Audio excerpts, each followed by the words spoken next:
Le titre de mon intervention, le hasard est-il la logique de Dieu, vient d'une magnifique œuvre de Bernanos, les dialogues des Carmélites.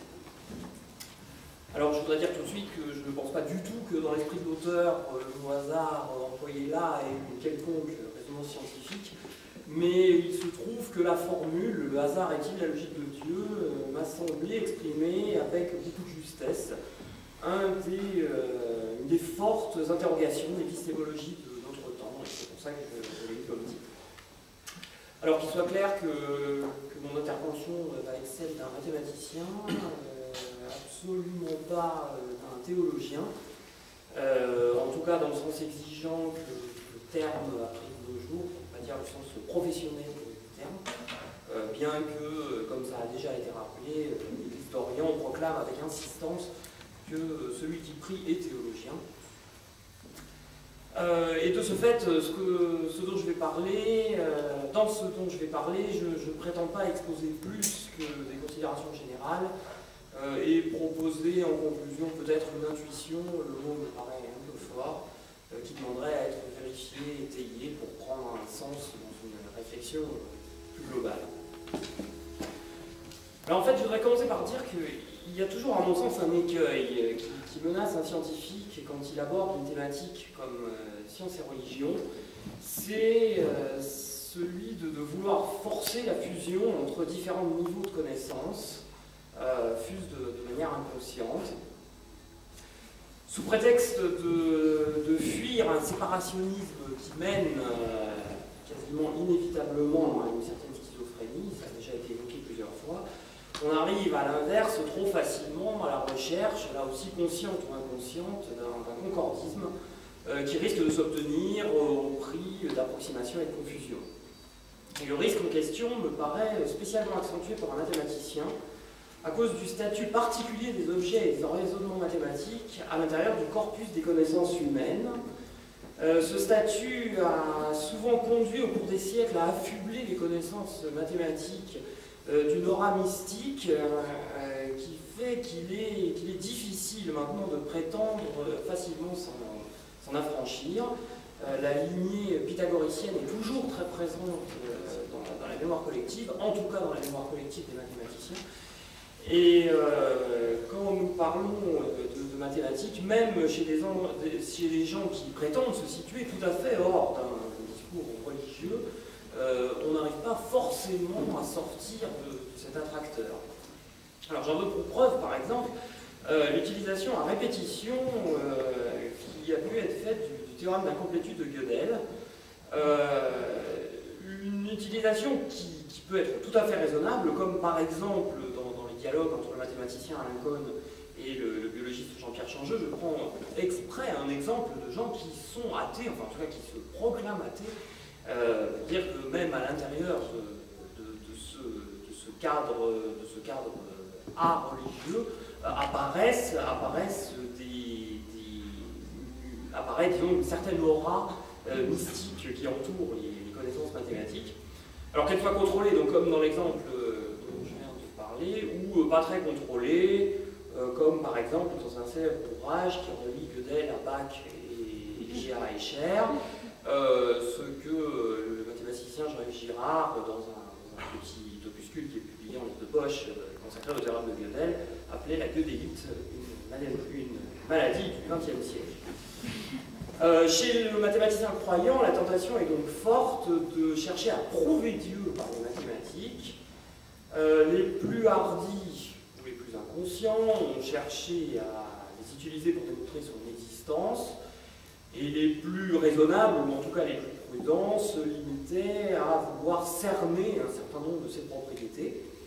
Alors un joli exemple de l'absurdité à laquelle ça peut mener est donné dans le livre de Dominique Lambert, Science et théologie, les figures d'un dialogue. Nous disons que Dieu est infiniment bon. Le mot infini dans cette phrase évoque pour un mathématicien incontestablement une notion mathématique. Question immédiate, cet infini est-il dénombrable ou non dénombrable? Alors en fait, la menace de cette confusion de niveau de sens me paraît encore plus grande à l'intérieur de la tradition orthodoxe, parce que le raisonnement scientifique en se confrontant aux questions de foi, semble produire un incontournable déchirement. Une lecture rapide de la tradition apophatique de la théologie orientale semble impliquer un refus a priori d'un dialogue constructif. On a dit tout à l'heure que la connaissance scientifique, au moins dans une première lecture, était nécessairement cataphatique, d'où une opposition. Il faut noter d'ailleurs que le problème n'est pas du tout une nouveauté, c'est pas quelque chose de notre jour, et un très beau témoignage de cette problématique me paraît être, au début du XXe siècle, les recherches visionnaires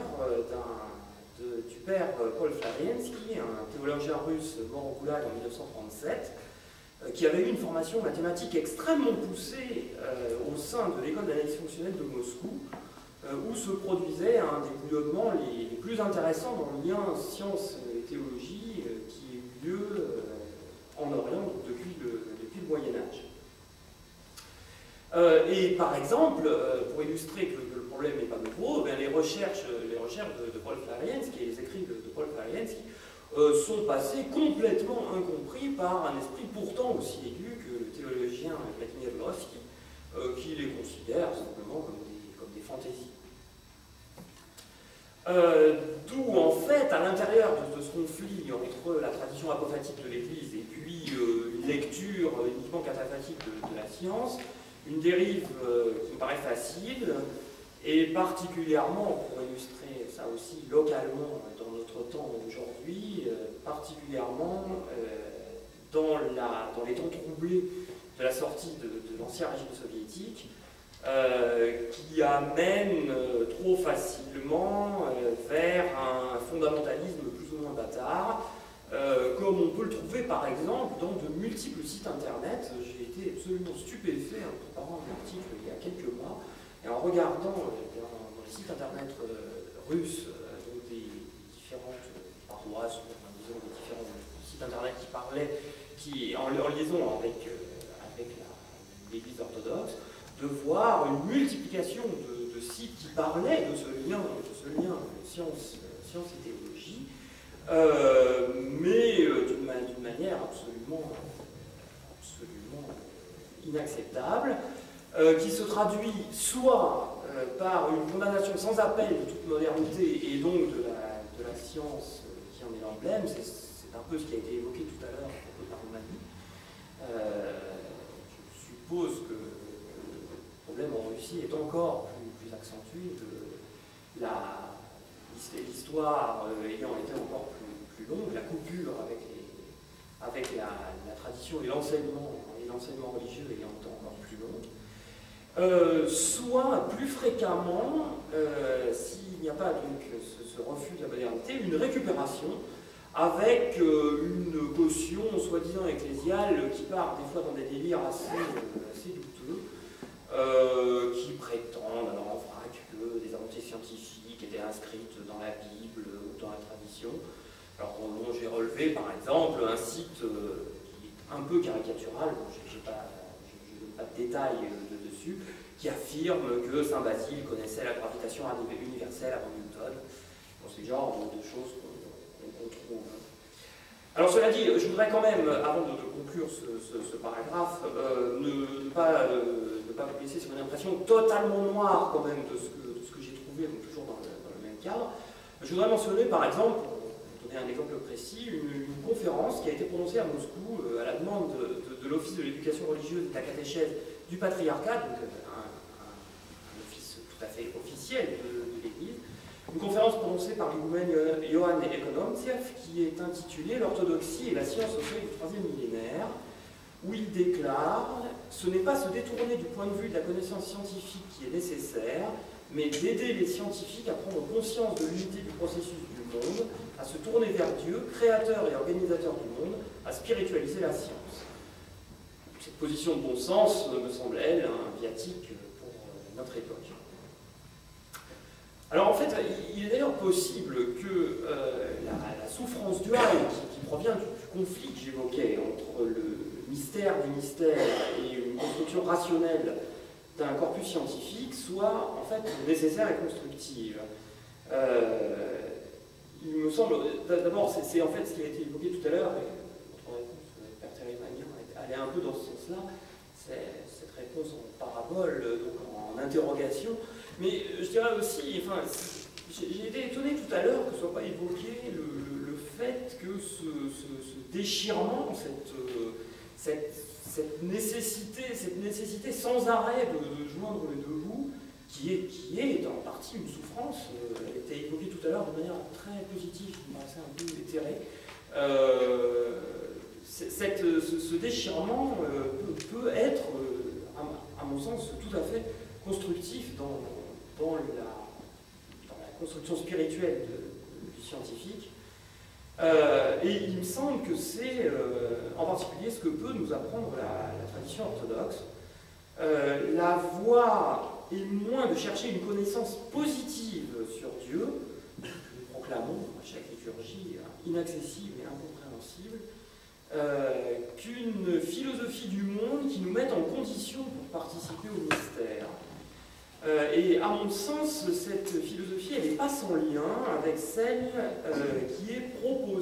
était proposée au début du XXe siècle par les philosophes des sciences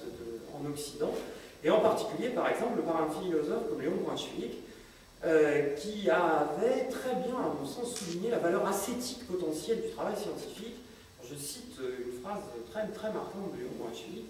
Celui-là seul est assuré de ne jamais mentir aux hommes qui, dans le silence de la méditation scientifique, a senti l'impossibilité de se mentir à soi-même. Et de ce fait, je pense qu'un dialogue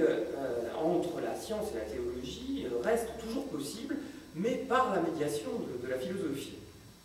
Et particulièrement aigu dans cette direction, me semble nécessaire la réflexion sur le concept de hasard, dont on sait aujourd'hui l'intervention omniprésente dans notre vision scientifique du monde, soit en physique, en biologie, dans d'autres sciences. Et je pense naïvement qu'une première question se pose. Pourquoi cet appel à l'aléatoire, qui donc est apparu graduellement tout au long du XXe siècle en particulier, pourquoi cet appel à l'aléatoire a tellement soulevé de questions et a paru si choquant, et ceci évidemment même en dehors de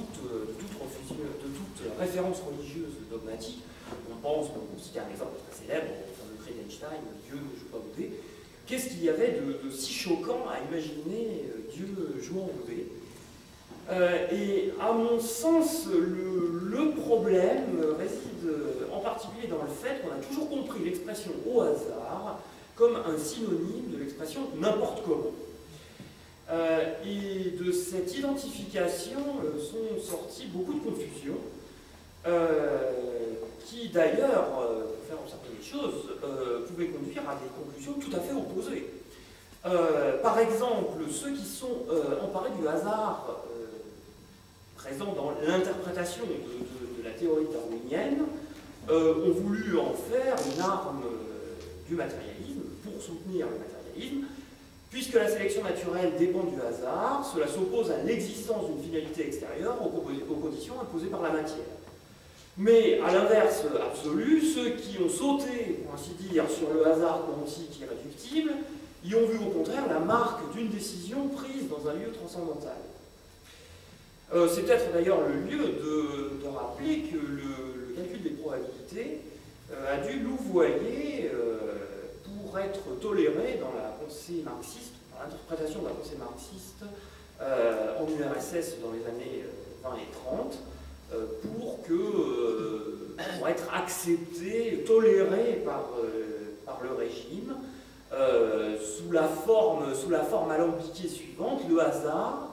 n'est qu'un modèle idéalisé des phénomènes naturels.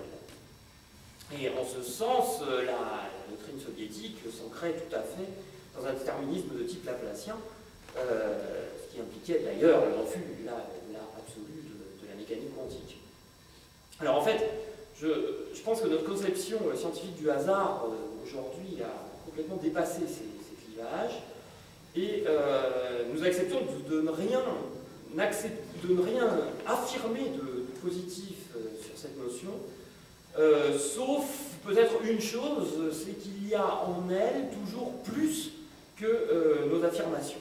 Et en particulier, le hasard, pour nous aujourd'hui, est incontestablement plus que le nom de notre ignorance. La conception du hasard, par exemple, que se forge un probabiliste contient aussi bien un non-déterminisme fondamental,